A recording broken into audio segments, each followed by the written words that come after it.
ہم نے تاریخ سے کچھ نہیں سیکھا۔ ماضی کے انتخابات میں نون لیگ پیپلز پارٹی کہیں نہ کہیں متاثرہ رہی، لیکن سپریم کورٹ مدد کے لیے سامنے نہیں آئی۔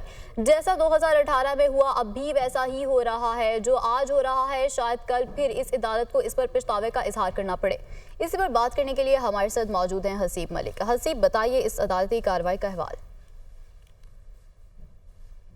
دیکھیں، یہ سنی اتحاد کونسل کی مخصوص نشستوں سے متعلق کیس تھا جس کے اوپر یہ سماعت ہوئی ہے، اور سماعت کو 27 جون تک دن 11:30 بجے تک ملتوی کر دیا گیا ہے۔ اوورال اگر سماعت کی کارروائی کے حوالے سے بات کی جائے تو سماعت کے آغاز جو ہوا تھا اس کے اندر ایڈوکیٹ جنرل جو تھے خیبر پختونخوا وہ روسٹرم پر آئے تھے، اور عدالت نے انہیں روک دیا تھا، اور عدالت نے ریمارکس دیے تھے کہ پہلے اٹارنی جنرل کو سنیں گے اور اس کے بعد آپ کو سنا جائے گا۔ جس کے بعد جو فیصل صدیقی ہیں جو کہ سنی اتحاد کونسل کے وکیل ہیں وہ روسٹرم پر آئے تھے، اور ان کی طرف سے جو ہے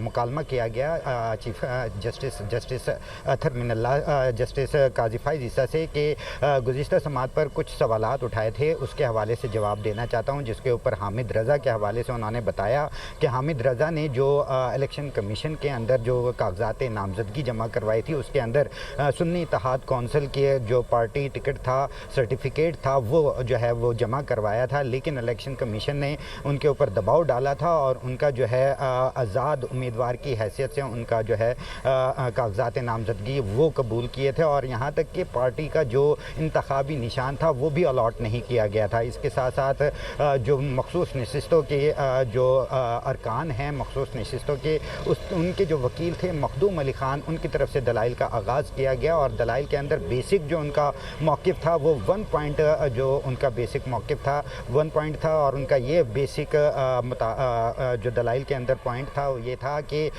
جو مخصوص نشستوں کی جو فہرست ہے وہ سنی اتحاد کونسل کی جانب سے جمع نہیں کروائی گئی تھی، اور جو سنی اتحاد کونسل کی جانب سے جو مخصوص نشستوں کی فہرست جمع نہ کروانے کی صورت میں انہیں مخصوص نشستیں فراہم نہیں کی جا سکتی، جس کے اوپر جسٹس عائشہ ملک کی طرف سے یہ استفسار کیا گیا تھا کہ چلیں اس کیس کا جو فیصلہ ہوتا ہے اس کا کیا فائدہ ہوگا دیگر جماعتوں کو۔ بہت شکریہ حسیب آپ کا۔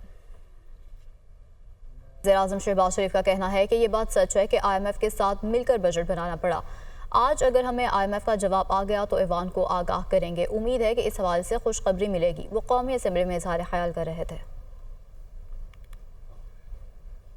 آئی ایم ایف کے ساتھ مل کر ہمیں یہ بجٹ بنانا پڑا ہے، جو حالات ہیں، معروضی حالات ہیں، اس کا تقاضا یہ تھا۔ آئی ایم ایف کا ہمیں آج جواب آ گیا تو انشاءاللہ کل ہم آپ کے سامنے پیش کریں گے، اور امید کی جانی چاہیے کہ ہمیں اس میں کوئی خوشخبری ملے گی۔ اگلے مہینے 1.5 مہینے میں ٹینجبل ریزلٹس اس ایوان میں لے کے آئیں گے تاکہ پوری قوم دیکھے کہ کس طرح اخراجات میں کمی کی جائے گی۔ پاکستان ورکس ڈپارٹمنٹ ہے، اس کے خاتمے کا اعلان ہو چکا ہے، اور وہ صرف ان کی تنخواہوں کا معاملہ نہیں، اس کا جو ڈیولپمنٹ جو اینول جو فائنینشیل لے آؤٹ ہے، اصل کرپشن تو وہاں ہوتی ہے۔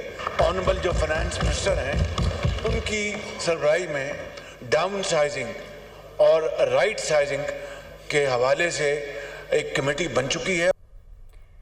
چیئرمین پیپلز پارٹی بلاول بھٹو نے نیب کو ختم کرنے کا مطالبہ کر دیا ہے۔ قومی اسمبلی میں اظہار خیال کرتے ہوئے انہوں نے کہا ہے کہ ہمارے اور حکومت کے منشور میں نیب کا خاتمہ شامل ہے۔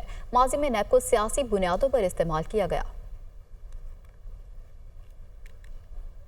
ہم سمجھتے ہیں کہ نیب اور پاکستان کی معیشت ساتھ ساتھ نہیں چل سکتی، اور جس طریقے سے سیاسی بنیادوں پہ نیب کو استعمال کیا گیا ان دنوں میں، اور جو بزنس مین ہیں وہ تو بڑے ڈرپوک ہوتے ہیں جناب اسپیکر، وہ تو بھاگ جاتے ہیں، تو یہ ہم سب کے منشور میں موجود ہے۔ میرا تو کب سے، آج کل تو آپ کے منشور میں بھی ہے کہ ہم نے نیب کو ختم کرنا۔ سیاستدانوں کو بدنام کرنے کا ادارہ، پولیٹیکل انجینئرنگ کروانے کا ادارہ، اس ملک کا معیشت کو بٹھانے والا ادارہ، اس ملک کی جمہوریت کا نقصان پہنچانے والا ادارہ۔ وفاقی وزیر خزانہ محمد اورنگزیب نے کہا ہے کہ حکومت ملک کو معاشی مسائل سے نکالنا چاہتی ہے۔ پی آئی اے کی نجکاری کا عمل تیز کیا گیا ہے۔ اشرافیہ اور ملکی وسائل کا استحصال کرنے والوں کو مراد ان کی ختم کی جائیں گی۔ قیمتوں میں بگاڑ پیدا کرنے والے کی سبسڈی ختم کی جائے گی۔